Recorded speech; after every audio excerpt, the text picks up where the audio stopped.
El Festival Música Viva de Vic, a banda d'una bona oferta de concerts en directe durant tot el cap de setmana, és també un punt de trobada per productors, artistes i discogràfiques que miren de tirar endavant les seves propostes.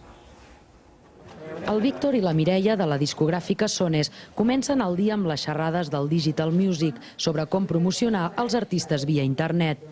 L'Albert és promotor i està interessat en un dels grups de la discogràfica, els sevillans Pont i Bravo, que presenten el seu primer disc.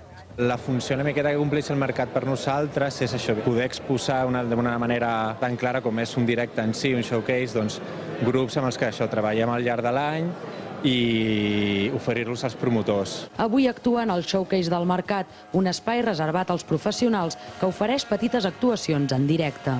Jo els Pont i Bravo els vaig programar finalment pel BAM i justament avui és com l'última oportunitat de veure'ls abans que la setmana que ve actuïn al BAM. Vist el concert, l'activitat continua fora, on artistes, promotors, mànagers i discogràfiques busquen la manera de tirar endavant projectes comuns. Les bústies de la llotja ofereixen als artistes la possibilitat de donar-se a conèixer a les empreses. Aquest any a Vic hi ha més de 1.200 professionals acreditats. Una gran part d'ells són de l'estranger. Lícia Andrés, TV3, Vic.